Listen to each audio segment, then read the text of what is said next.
soy Laura y soy coach especializada en perfiles creativos. Anteriormente había sido directora creativa y un poco de todo lo que surgió ahí, más mi interés por las personas, un poco han venido definiendo mis últimos años. Bien, pues después así de introducirme un poquito, quería introducir un poco también el contexto de esta presentación. Y es que yo tengo una creencia según la que trabajo, y es que siempre somos nosotros y nuestras circunstancias, es decir, nunca estamos solos. Siempre, nunca seremos el mejor creativo puro, porque siempre seremos creativos con respecto a algo, con respecto a nuestra situación personal, la situación del mundo y nuestro entorno. Entonces, teniendo un poco esto en cuenta, la situación actual se puede enfocar de muchas maneras. Yo tal y como la enfoco es como un despertar creativo. ¿Por qué? Porque hay varias situaciones a lo largo de esta situación catastrófica que vivimos que requieren de este despertar. Como por ejemplo, estamos viviendo una crisis. ¿Una crisis qué es? Las crisis siempre suelen ser emociones que afloran para avisarnos de que algo que venía funcionando está dejando de funcionar. Por lo tanto, nos hacen tomar conciencia de lo que está pasando. Asimismo, yo creo que no hay inspiración sin conciencia. Es decir, estábamos como en un continuum, en un flujo, estábamos fluyendo en una realidad y ha pasado algo que ha roto esta realidad. Esto también nos hace tomar más conciencia aún de la necesidad creativa que hay.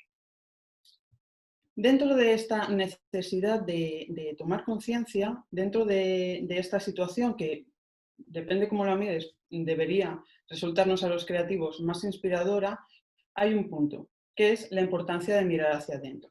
¿Y por qué se da este punto en esta situación? Pues bien, salimos de una cuarentena.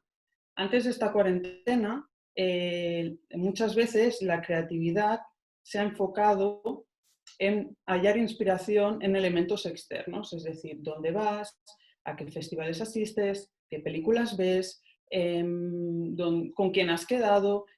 Por ejemplo, otro ejemplo que se nos da mucho a los creativos: si te bloqueas, da un paseo, cambia de contexto. Son cosas como que nos hacen mirar como muy hacia afuera. Sin embargo, pasó una cuarentena.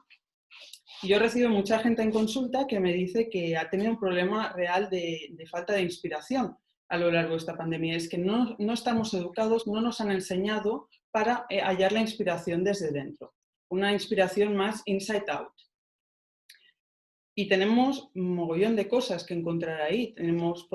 Solo hace falta hacerse las preguntas indicadas. En lugar de pensar qué voy a hacer, hacia dónde voy a ir, intentar mirar dentro, ¿no? ¿De dónde vengo? ¿Qué es lo que creo? ¿Qué es lo que me motiva? ¿Qué huella quiero dejar en el mundo? Hay como todo un mundo que explorar en este sentido y que nos estamos dejando perder. Pero la pandemia nos ha dado la oportunidad de, en lugar de bloquearnos, abrir una nueva fuente. Dentro de esta nueva fuente de creatividad es donde se engloba la charla que os quiero dar hoy sobre la inteligencia emocional. ¿Vale? La inteligencia emocional no deja de ser una patita de toda esta inspiración intrínseca que os estaba contando. Entonces, para empezar, ¿qué es la inteligencia emocional? ¿Cuál es la descripción tal cual? Se describe la inteligencia emocional como esa competencia, esa habilidad de percibir, manejar, usar y compartir las emociones, las propias y las ajenas. Es decir, hay una parte que es el autoconocimiento, luego está la autorregulación, es decir, cómo yo sé si dijéramos, cómo regulo el volumen de esta emoción dependiendo del momento y cómo utilizo este mundo interno para motivarme y me sirve para moverme y para cambiar mi comportamiento a raíz de esto, siempre que haya tomado conciencia de ello. Y lo mismo de cara a reconocer estas emociones en los demás. ¿Por qué es importante, escuchar estas emociones? ¿Por qué es importante desarrollar esta competencia? Porque las emociones son un elemento adaptativo, es decir, si tienen una utilidad, sirven para algo, incluso las que catalogamos y etiquetamos como emociones negativas. Todas tienen un sentido y una utilidad. Por ejemplo, la tristeza es algo que nos cambia el comportamiento, que muchos huyen de la tristeza. Sin embargo, es un momento, una emoción que nos prepara para la reflexión, nos prepara para realinearnos, nos prepara para mirar hacia adentro y también corporalmente para buscar ayuda. Si los demás nos ven como encerrados, vendrán hacia nosotros para preocuparse por nosotros. Entonces, las emociones tienen un sentido de ser. Ahora bien, además de este sentido de ser global y de lo que se entiende como inteligencia emocional, yo lo que he querido y lo que pretendo es acercar las emociones a los creadores desde diferentes puntos de vista. Porque ahora lo veremos, la emoción y la creatividad están súper ligadas, ¿vale? Ya lo decía Aristóteles, que el arte supone una catarsis, liberación pura cognitiva y convulsión emocional. Es decir, ya desde mucho antes de que muchas cosas, tal y como las tenemos en la cabeza, estuvieran conformadas, ya se entendía esta conexión entre emociones y arte. Ya se entendía como este proceso de introspección, este proceso de crear como a la vez un proceso terapéutico. Entonces, ahora os quiero compartir 3 conceptos para tener en cuenta sobre esta relación entre emociones y creatividad y sobre por qué hay que tomar conciencia de todo este mundo interno que son las emociones. El punto número 1 es porque la relación entre creatividad y emociones va más allá del crecimiento propio, del desarrollo personal propio. Si lo vemos, está reflejado en la historia. Como, por ejemplo, se crearon movimientos alrededor de la necesidad de expresar, ¿no? Por un lado teníamos el impresionismo, que es lo que se dedicaba era a documentar una realidad, el instante, a través de una técnica que te permitiera ser súper rápido para captar ese momento, y luego teníamos el expresionismo, que por otro lado lo que pretendía no era reflejar la realidad tal y como era, no era documentarla, era mostrar cómo yo, como individuo, vivo esa realidad. La línea ya la empezaron a detectar, ya la detectaron los artistas, el mundo interior frente al mundo exterior y qué relación hay entre esos dos temas. Por otro lado, tenemos otro ejemplo como el surrealismo, que en muchos sitios el padre del surrealismo como tendencia artística no son los propios artistas, sino Freud. O otro ejemplo que os he puesto aquí es la etapa azul de Picasso, cómo las emociones influyen en una gran parte de la obra por esa necesidad del artista de transmitirlo. Por otro lado, a nivel de otro concepto a tener en cuenta de la importancia de las emociones es la tremenda presión a la que están sometidos los creadores y los artistas.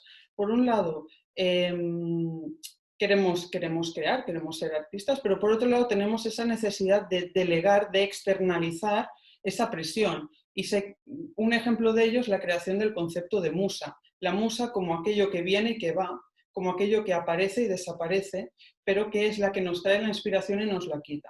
Para no tener esa responsabilidad uno mismo, de tener esa presión constante de estar creando. Y esto no es solo por el arte tal y como lo entendemos en Occidente, que viene ya de las danzas africanas, estos movimientos, esta posesión, ¿no? Eso que te hace también desapegarte de las limitaciones, el estar poseído te permite justificar no tener esas limitaciones, ¿no? Entonces, aquí también vemos cómo de manera natural se han ido introduciendo y desarrollando herramientas y conceptos para que al artista le fuera más llevadero todo este mundo emocional. Y por otro lado, otro ejemplo de por qué es importante la inteligencia emocional en artistas y creadores es el mito del artista torturado, que es esta romantización del sufrimiento del creador. El tener que elegir entre ser feliz y ser creativo, el precio a pagar por ser un genio, ¿no? Y lo vemos reflejado en el ensalzamiento de ciertas figuras, y ya no de figuras, sino de su vida, de vidas destruidas. La generación del 27, sin ir más allá, que al final acaban todos muertos. Tendemos a ensalzar esas cosas, lo idealizamos, lo hacemos nuestro y creemos que el artista y el creador tiene que ser eso y que tenemos que elegir. Y no es así.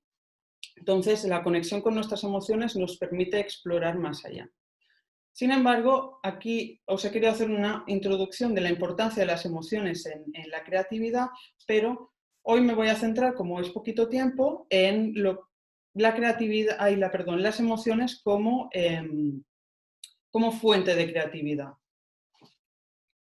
Entonces, ¿qué son, para empezar, para ver las emociones como una fuente de de creatividad, quiero empezar hablando del concepto de emoción en sí. Y es que las emociones no son vivencias en sí mismas, como mucha gente se cree, que está viviendo la tristeza y es algo que está sucediendo, no es un hecho en sí mismo. La emoción es el significado subjetivo que le damos a ese hecho.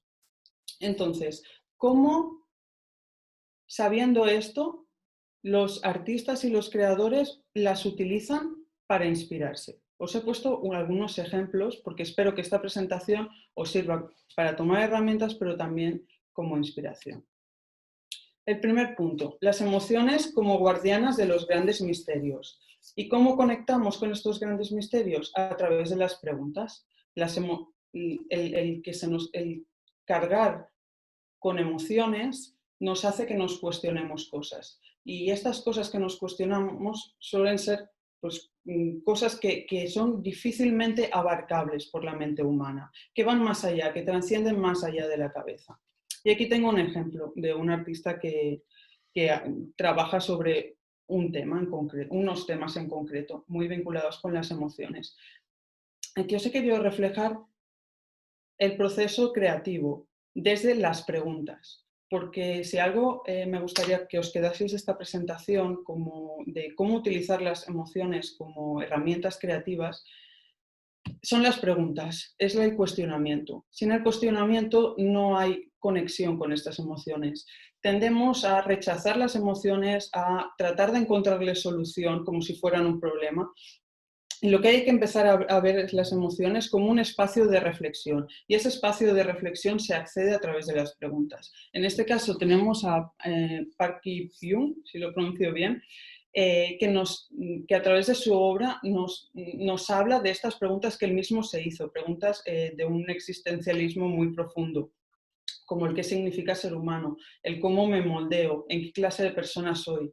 Y esto nos abre la puerta a temas universales como la melancolía, como el vacío, como la violencia, el ser duro contra uno mismo y cómo él ha encontrado a través del arte el camino para expresar todo ello. Por otro lado, las emociones, más allá de ser un tema personal, es como lo personal es político. Pues aquí pasa un poco lo mismo. Lo personal es universal cuando hablamos de emociones. Hay un estudio que dice que hay 6 emociones básicas que a través de los rasgos faciales, los movimientos faciales, se detectaron que eran universales, es decir, no importa dónde seamos, todos tenemos esas emociones. Por lo tanto, las emociones acaban convirtiéndose en algo que nos conecta con la humanidad, que como artistas, como creadores, nos conectan nos hacen salir de esa soledad, de ese peso que llevamos. Rothko decía que nuestra tarea como artistas es hacer que la gente vea el mundo tal y como nosotros lo vemos. ¿Esto de qué nos habla? De que cada emoción esconde una historia y ese es el verdadero poder de las emociones como elemento creativo, encontrar la historia, porque a pesar de que son elementos universales, también son elementos personales y no hay 2 tristezas iguales y no hay 2 miedos iguales, incluso siendo el miedo a morir, no es el mismo. Entonces, encontrar la historia detrás de la emoción, abriendo esa puerta a través de la pregunta que os explicaba en el primer punto, puede encontrar su camino a través del arte eventualmente, como es el caso, os he puesto el ejemplo de Rothko, que a mí personalmente me gusta muchísimo y trabaja precisamente eso, el intentar unificar el lienzo, el artista y el espectador en uno, a través de estos grandes campos de color. Hacer vivir la emoción completa a través del color. Y es tal su historia que fue una historia de vida, ¿no? Su evolución como obra al final reflejó su evolución interna, la evolución de sus emociones. Tal es así que él mismo dijo, solo hay una cosa que le temo a la vida, que es que un día el negro se tragará el rojo. Y de hecho en 1970 creo se suicidó. Es decir, esta obra acompañaba su mundo interno y lo hacía universal, hacía que todos como espectadores de esa obra que eran sus emociones. Y por último, en este punto, las emociones como caminos que nos devuelven a nosotros mismos. Y aquí es donde pongo una parte un poco más mental. Y os pongo un ejemplo concreto. Edward de Bono lo que nos invita, como de los sombreros para pensar, y tiene como toda una filosofía y una mecánica sobre el pensamiento lateral muy interesante, nos habla de que no demos nada por hecho, de que lo que es importante, la creatividad, está en esas cosas que obviamos, en esos supuestos. Por ejemplo, los miedos que conceptualizamos y que yo digo, tengo miedo a la página en blanco, y otro entiende lo que él quiere entender, pero que creemos que entendemos lo mismo, no es así. Entonces, ¿cómo intentar ir un poquito más allá y analizar la situación nos abre todo un camino creativo? Pongo aquí un ejemplo de este miedo a la página en blanco. Cómo cada uno, lo que cada uno puede interpretar, cuál es el vivencia que puede estar viviendo cada uno. Pues al final el hecho es que el miedo a empezar el miedo a la página en blanco supone necesita de un comportamiento, que es empezar un proyecto. Lo que se está haciendo, el comportamiento real es que no se está empezando. ¿Y qué pensamos? Pues uno pensará, no puedo ganarme la vida. Otro pensará, no conseguiré tener éxito. Esto es muy simplificado, no pensamos así, pero al final es como los diferentes pensamientos que tenemos cada uno. Los miedos, dijéramos, las alarmitas estas que hay, es lo que tememos perder, los miedos nos alertan de lo que es importante para nosotros, y finalmente el miedo real que tenemos. Pues cuando uno ve una página blanco, uno puede ver la no supervivencia, otro puede ver el fracaso, otro el rechazo, otro la pérdida de poder. Es decir, cada uno vivimos una experiencia diferente y hay que ver las miguitas de pan que nos dejan las emociones. Entonces, en esta última parte de la presentación ya os he hecho como un poco de introducción de esta conexión entre emociones y creatividad. Quiero empezar a poner un poquito más práctica en cómo podemos traer esas emociones a la conciencia, cómo esas emociones dejan de ser una fuerza invisible que muchas veces nos domina sin nosotros siquiera saberlo, a cómo lo convertimos en un alter ego, en un elemento externo que podamos observar desde diferentes ángulos, desde diferentes prismas, y podamos estudiarlo, ¿vale? Pues para empezar hay que dejar de resistirlo. Hay que dejar de intentar mirar hacia otro lado, hay que dejar de encontrar soluciones. Y aquí os pongo un poco cómo es el proceso. Este proceso lo he intentado hacer lineal, obviamente no es lineal, pero estos serían un poco los pasos. Y este es un proceso que también itera. Hay un momento de toma de conciencia, hay un momento de aprendizaje y hay un momento de transformación. Momento de aprendizaje lo que nos permite es expandir nuestra conciencia. Lo que antes no veíamos ahora forma parte de nuestra vida, y esto nos cambia el comportamiento y también nos cambia nuestra manera de ver el mundo. Y todo este proceso de relacionarnos con las emociones es también un proceso creativo a la vez, el detectar, el ver las emociones, el aceptarlas, el observarlas, el explorarlas, más tarde conceptualizarlas, darles forma y ver cómo somos seres flexibles y vamos expandiendo nuestra conciencia y vamos trascendiendo a través del arte y la creatividad ese hecho. Para ayudaros también a inspiraros un poquito más en este proceso de utilización de las emociones como herramienta creativa, os pongo 4 conceptitos, ¿vale? Bueno, yo siempre digo como las lentejas, si te interesan las coges, si no las dejas. A mí personalmente me parecen inspiradores de cara a abrir nuevas vías, que siempre es difícil salir de uno mismo, nuevos sitios a los que mirar para inspirarnos. Sobre todo me centro en de qué manera observamos. Antes que nada, y siempre lo recalcaré igual que recalco lo de las preguntas, lo que no se observa no se puede cambiar, no se puede superar, no se puede crear, no se puede hacer nada de lo que no se observa. Por lo tanto, paso número 1, pensamiento proactivo. Quiero observar la voluntad, el decidir, la decisión. Parece algo obvio, pero no lo es. El decir, está pasando esto, no voy a mirar hacia otro lado, voy a quedarme ahí. Es una decisión, hay que tomar responsabilidad en este proceso creativo.